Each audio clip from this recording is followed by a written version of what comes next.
Hello everyone, welcome back to our channel. And जो कल का पार्ट 1 था उसमें हमने क्या देखा था, हमने देखा था एक तो कन्फ्यूजिंग जो हमारे लिए टर्म्स होती है वो देखे थे। उसमें भी मैं ज़्यादातर नहीं एक्सप्लेन कर पाई थी, सिर्फ मैंने 2 ही टर्म एक्सप्लेन करे थे। और वहाँ पे भी हमने न्यूरॉन का जो स्ट्रक्चर था बेटा वो नहीं देखा था। ठीक है, तो मैं स्लाइड्स को आगे बढ़ाती हूँ। देखो ये हमने कंट्रोल एंड कोऑर्डिनेशन देखा था, उसके एग्जाम्पल देखे थे क्रिकेट का। और यहाँ पे देखो जो पानी पी रहे हैं हम, वहाँ पे एग्जाम्पल देखा था कि कैसे हम कोऑर्डिनेट करते हैं। फिर हमने थोड़े कंफ्यूजिंग टर्म में स्पाइनल कॉर्ड देखा। मैंने ये आपको पूरी डायग्राम दिखाई थी, आई होप आपको ये डायग्राम दिख रही होगी। हमने कल ये करा, उसके बाद हमने कल वर्टिबल कॉलम करा। ठीक है, पेन का एग्जाम्पल लेके, केबल वायर का एग्जाम्पल लेके, है ना। फिर हमने वर्टिबल कॉलम का पूरा डायग्राम देखा। ठीक है, फिर हमने देखा कि जो नस होती है वो क्या होता है और जो नर्व्स होती हैं वो क्या होता है। तो कल मैं आपको बता रही थी न्यूरॉन क्या होते हैं, है ना। कल मैंने बोला था एक हमारे पास थ्रेड है, उसका जब हमने गुच्छा कर लिया उसको क्या बोलते हैं हम बेटा, रोप बोलते हैं। ठीक है, रस्सी बोलते हैं। थ्रेड को ही हमने ट्विस्ट एंड टर्न करा, उसको हम क्या बोल रहे हैं, रोप बोल रहे हैं। ऐसे ही बेटा न्यूरॉन को तुम समझ सकते हो, एक थ्रेड है और जब तुम उसका गुच्छा कर लोगे, बंडल कर लोगे, उसको ट्विस्ट एंड टर्न करोगे तो वही हमारी क्या कहलाएगी बच्चों, नर्व कहलाएगी। ठीक है, अब मैम हमें तो ना न्यूरॉन ही नहीं पता, तो पहले आप हमें बताइए न्यूरॉन कैसा दिखता है और उसका स्ट्रक्चर क्या है। ठीक है, तो बेटा यहाँ पे मैंने आपके लिए क्या कर रखा है, एक स्ट्रक्चर बना रखा है, किसका, न्यूरॉन का। अब देखो बेटा यहाँ पे ना कुछ लेबलिंग्स मैंने ऐसे ही छोड़ दी हैं। वो क्यों छोड़ी है ना, क्योंकि ये जो लेबलिंग्स है ना, this is very very very important. जहाँ पे भी एनसीईआरटी आपने खोल रखी है वहाँ पे 3 बार स्टार मार्क कर लो एंड वेरी इंपॉर्टेंट भी लिख लो, क्योंकि यहाँ से ना बोर्ड में हमेशा क्वेश्चन आता है।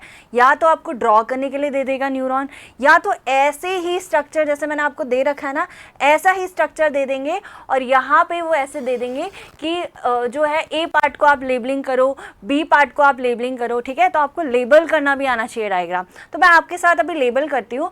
जो ये बेटा आपको दिख रहा है, ये ब्रांचेस निकल रही है ना, 1 मिनट में थोड़ा पेन को, ठीक है। तो ये जो ब्रांचेस निकल रही है ना, इसको क्या बोलते हैं बेटा, डेंड्राइट। ठीक है, एक बार मैं कलर चेंज कर लेती हूँ क्योंकि यहाँ पे दिख नहीं रहा है। इसको बोलते हैं बेटा डेंड्राइट। ठीक है, ये जो ब्रांचेस निकल रही है ना, इसको क्या बोलते हैं, डेंड्राइट। ठीक है, मैं साइड हो जाती हूँ। इसको बोलते हैं डेंड्राइट। ठीक है, ये जो बीच में दिख रहा है ना बेटा, इसको क्या बोलते हैं, सेल बॉडी। क्या बोलते हैं, सेल बॉडी। और क्या बोलते हैं इसको, कहीं कहीं पे बुक में क्या लिखा होता है, इसको सोमा लिखा होता है। क्या लिखा होता है, soma. Cell body and soma क्या है, सेम है। ठीक है, ये जो दिख रहा है ना बेटा, ये लंबा सा, इसको क्या बोलते हैं, यहाँ पे ना थोड़ी जगह की कमी हो रही है, कोई बात नहीं। ये जो है ना बेटा, ये वाला पोर्शन, ये जो लंबी सी वायर दिख रही है ना आपको, इसको क्या बोलते हैं बेटा, एक्सॉन। क्या बोलते हैं, एक्सॉन। फिर इसी एक्सॉन के ऊपर क्या है, कुछ कवरिंग हो रखी है, दिख रही है आपको, ये कवरिंग हो रखी है। आई होप सबको दिख रही होगी, ये कवरिंग जैसा कुछ बना रखा है। एक वायर है, फॉर एग्जाम्पल देखो यहीं पे मैं एक्सप्लेन कर देती हूँ, मार्कर चेंज कर लेते हैं हम। ठीक है, नाउ देखो एक ना हम, जैसे ये है एक वायर है, ठीक है, इसी की जब हम कवरिंग बनाते हैं ना बेटा, ये देखो ये कवरिंग बना दी। जैसे मैंने कल बताया था ना, केबल वायर होती है, उसके बाहर पे प्लास्टिक की कवरिंग होती है। इसको ऐसे ही समझ सकते हो, ये एक लंबी सी वायर है और उसकी बाहर क्या कर रखी है हमने, कवरिंग कर रखी है। तो ये जो लंबी सी वायर है ना बेटा, इसको बोलते हैं एक्सॉन। क्या बोलते हैं, एक्सॉन। और जो ये कवरिंग करी है ना बेटा, इसको क्या बोलते हैं, माइलिन शीथ। क्या बोलते हैं, माइलिन शीथ। ठीक है, आई होप अब आपको समझ आ गया होगा। अब नेक्स्ट देखो बेटा, ये इसकी क्या है, एंडिंग है ना, ये एक्सॉन है लंबा सा और इसकी क्या होती है, ऐसे करके एंडिंग होती है और यहाँ पे ऐसे करके। ठीक है, अब देखो ये वाली डायग्राम और ये वाली डायग्राम को मैच करो। ये क्या है, लंबी सी वायर है, इसको क्या बोल रहे हैं हम, एक्सॉन बोल रहे हैं। उसकी बाहर की कवरिंग को क्या बोल रहे हैं, माइलिन शीथ बोल रहे हैं। ठीक है, यहाँ पे भी देख सकते हो, ये मैंने कवरिंग बना रखी है, माइलिन शीथ बोल रहे हैं। उसी एक्सॉन की जो एंडिंग होती है उसको क्या बोलते हैं, नर्व एंडिंग। ये क्या है, नर्व एंडिंग। क्या है, नर्व एंडिंग। ठीक है बेटा, अच्छा ये जो छोटे छोटे दिख रहे हैं आपको, ये छोटे छोटे, ये क्या है, आपने वो देखा है गेट होता है या फिर जो डोर होता है उसमें नॉब होता है ना, लॉक करने का वो नॉब होता है ना, उसी की तरह यहाँ पे नर्व एंडिंग में क्या होते हैं, छोटे छोटे नॉब होते हैं, इनको क्या बोलते हैं, साइनैप्टिक नॉब। ठीक है बेटा, इसको क्या बोलते हैं, साइनैप्टिक नॉब। यहाँ पे देखो ये क्या है, तुम्हारी एक्सॉन की टर्मिनल है, यहाँ पे भी मेंशन कर रखा है। और ये जो छोटे छोटे दिख रहे हैं ना मोती जैसे, इनको क्या बोलते हैं, साइनैप्टिक नॉब। ये डायग्राम बहुत ज़्यादा इम्पॉर्टेंट है, इसको स्टार मार्क कर लो। आज मैं बोल रही हूँ अपना सीबीएसई का पेपर खोलना, पीवाईक्यू खोलना, ये पक्का आता है, हर ऑल्टरनेटिव ईयर में आएगा या फिर हर रिपीटेड ईयर में आएगा। तो ये डायग्राम बहुत ज़्यादा इम्पॉर्टेंट है, या तो आपको लेबलिंग करने के लिए दे दी जाएगी या फिर आपको ड्रॉ करने के लिए दे दिया जाएगा। ठीक है, अब देखो क्या होता है ना, मैंने कल बताया था, कल की जिसने वीडियो नहीं देखी है प्लीज़ पहले वो जाके देखो। मैंने क्या बोला था, न्यूरॉन का काम क्या होता है, मैंने बताया था न्यूरॉन का काम होता है मैसेजेस को यहाँ से वहाँ ट्रांसमिट करना। ठीक है, यहाँ से वहाँ पहुँचाना। ठीक है, तो यहाँ पे मैसेजेस है, मान लो मेरी ब्रेन में मैसेज है, मुझे लेग तक पहुँचाना, तो कौन लेके जाएगा, उसको लेके जाएगा कौन, तुम्हारा न्यूरॉन। अभी देखते बेटा, क्वेश्चन आता है, सीबीएसई का क्वेश्चन था। ठीक है, प्रीवियस ईयर क्वेश्चन उठाना, वहाँ पे सीबीएसई का क्वेश्चन था कि कौन सा पार्ट होता है न्यूरॉन का जो मैसेजेस को पिक करता है। न्यूरॉन इतना लंबा है, कोई तो पार्ट होगा ना जो मैसेजेस को पिक करता है, सबसे पहले मैसेजेस को लेता है, तो कौन सा पार्ट होता है, वो पार्ट होता है हमारा डेंड्राइट। याद कर लो, बहुत ज़्यादा इंपॉर्टेंट है। डेंड्राइट ही एक ऐसा पार्ट है जो कि मैसेजेस को क्या करता है, पिक करता है। सबसे पहले उसने क्या करा, मैसेजेस को लिया। ठीक है, ब्रेन में जैसे मैंने बोला था ना कि मैंने एग्जाम्पल कल क्या दिया था पार्ट 1 में कि 2 एग्जाम्पल दिए थे मैंने, है ना, कि हमने क्या करा, बॉल आ रही थी क्रिकेट वाली। ठीक है, क्रिकेट वाली बॉल आ रही थी, उसको हमने किससे देखा, आई से देखा। ठीक है, आई से वो मैसेजेस कहाँ गए, ब्रेन में। अरे तो कोई तो ऐसा होगा ना जो आई से उस मैसेजेस को कहाँ लेके जा रहा है, ब्रेन तक लेके जा रहा है, कोई तो ऐसा होगा, तो वो है न्यूरॉन। और सबसे पहले मैसेजेस को पिक कौन करता है, सबसे पहले मैसेजेस को पिक करता है तुम्हारा डेंड्राइट। ये जो ब्रांचेस से निकल रहे हैं ना, ये तुम्हारे डेंड्राइट है। तो क्या होगा, ब्रांचेस से तुम्हारे मैसेजेस पिक होंगे, पिक होने के बाद कहाँ जाएंगे बेटा, यहाँ जाएंगे, सेल बॉडी में जाएंगे। ठीक है, सेल बॉडी के बाद कहाँ जाएंगे बेटा, एक्सॉन में जाएंगे। ठीक है, एक्सॉन के बाद कहाँ जाएंगे, तुम्हारे नर्व एंडिंग में जाएंगे। ठीक है, यहाँ पे मैं लिख दूँ क्या, ईजी हो जाएगा तुम लोगों के लिए, है ना। सबसे पहले डेंड्राइट में। ठीक है, अरे लिखने से पहले ही गलत हो गया, 1 सेकेंड बेटा, 1 सेकेंड। हाँ जी, अब सही है। ठीक है, अब सही है। अब मैं यहाँ लिखती हूँ, देखो सबसे पहले अगर इसका पाथवे लेके चले, 1 मिनट, मैं अभी गिर गई थी, आपके पाथ, ये जो फ्लो चार्ट है बनाते बनाते मैं गिर गई थी। ठीक है, तो सबसे पहले हम मैसेजेस को लेंगे कहाँ पे, डेंड्राइट पे। ठीक है, यहाँ से मैसेजेस कहाँ जाएंगे, सोमा पे। ठीक है, फिर से गलत हो गया मुझसे, फिर से मिटाना पड़ेगा। ठीक है, अच्छा, यहाँ से मैसेजेस कहाँ जाएंगे, तुम्हारे सोमा पे। सोमा यानी सेल बॉडी पे। सेल बॉडी से कहाँ जाएंगे मैसेजेस, कहाँ बताया था मैंने, सेल बॉडी से मैसेजेस जाएंगे एक्सॉन पे। एक्सॉन से बेटा कहाँ जाएंगे वो मैसेजेस, बताओ, अभी मैंने बताया था एक्सॉन के टर्मिनल पे। अच्छा, क्या ये उसके बाद मैसेजेस का क्या होगा, क्या मैसेजेस ख़त्म हो जाएंगे, कहाँ जाएंगे। अब क्या होता है ना बेटा, देखो मैं बताती हूँ, ये हमारी बॉडी में ना ट्रांसमिट कैसे होते हैं मैसेजेस। ये एक एक्सॉन है, ठीक है, फिर इसी के बगल में दूसरा एक्सॉन होगा, तो इस पे मैसेजेस थे, इसके नर्व एंडिंग पे मैसेजेस गए, फिर यहाँ से उछल के वो कहाँ जाएंगे, तुम्हारे दूसरे एक्सॉन पे जाएंगे, फिर वहाँ से उछल के जाएंगे तीसरे एक्सॉन पे। तो ऐसे कर करके तुम्हारे क्या होते हैं, मैसेजेस जो होते हैं ट्रांसमिट होते हैं। ठीक है, आई होप अब आपको ये सारी चीज़ें समझ आ गई होंगी। चलो अब नेक्स्ट स्लाइड की तरफ चलते हैं। स्टिमुलस, अच्छा दो चीज़ को ना मैं एक साथ समझा देती हूँ। एक तो है तुम्हारा स्टिमुलस और एक है स्टिमुलाई, क्योंकि सेम ही है। देखो जो स्टिमुलस होता है ना, स्टिमुलस क्या होता है, पहले स्टिमुलस देख लेते हैं फिर स्टिमुलाई बताती हूँ, ठीक है, और डिफरेंस भी बता दूंगी मैं अभी आपको। क्या लिखा है, any change in the environment that makes an organism react. वातावरण में होने वाली कोई भी बदलाव जो जीव को प्रतिक्रिया करने पर क्या करे, मजबूर करे। समझना, कोई गरम चीज़ है, ठीक है, गरम पतीले में मम्मी ने क्या रख रखा है, दूध रख रखा है, ठीक है।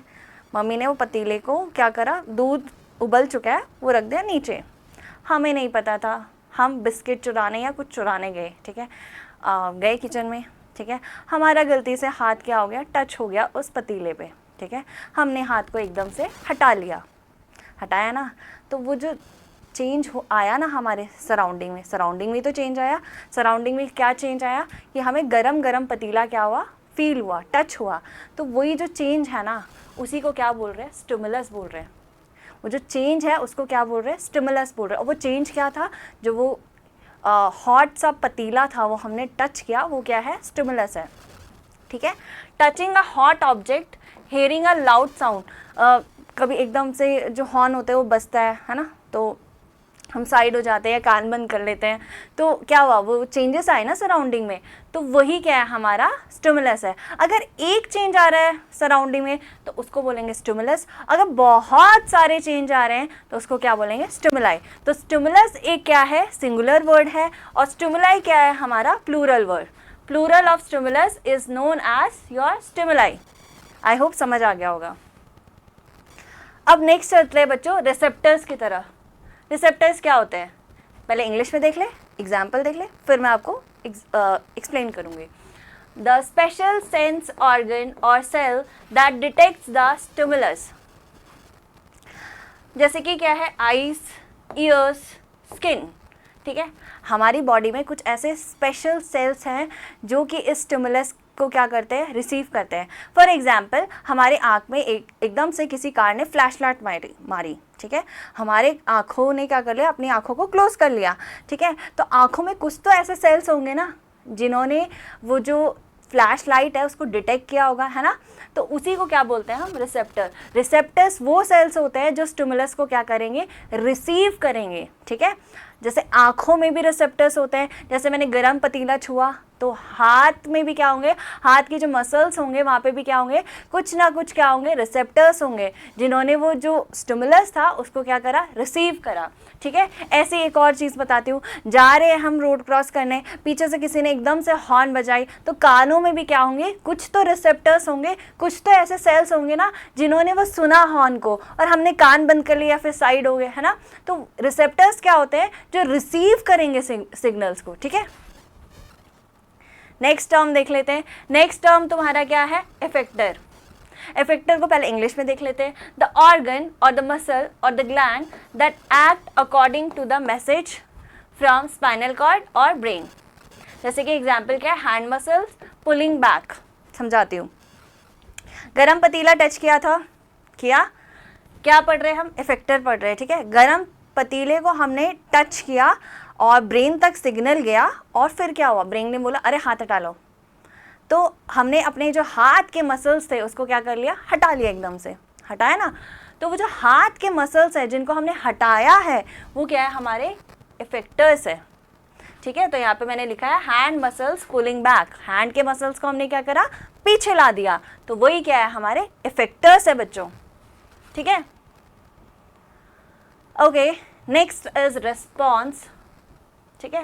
The action perform by the effector after receiving the command withdrawing hand from the. अब रिस्पॉन्स पता है ना, रिस्पॉन्स जैसे कोई हमें कुछ बोल दे तो हम रिस्पॉन्स देते हैं, ऐसे ही मैंने कोई गर्म चीज़ छुई, हमने एकदम से फट से क्या कर लिया, हाथ हटा लिया, ठीक है। मैं जा रही थी और मैंने एकदम गड्ढा देख लिया, फिर सांप देख लिया, तो मैं एकदम पीछे हो गई, है ना, हुई ना। तो वही तो है रिस्पॉन्स, दैट इज रिस्पॉन्स। क्या रिएक्शन देते हैं हम, समझ में आया, वही रिस्पॉन्स है। अच्छा, यहाँ पे मैंने ना एक बहुत ही ब्यूटीफुल तरीके से आपको एक्सप्लेन करने की कोशिश करी है।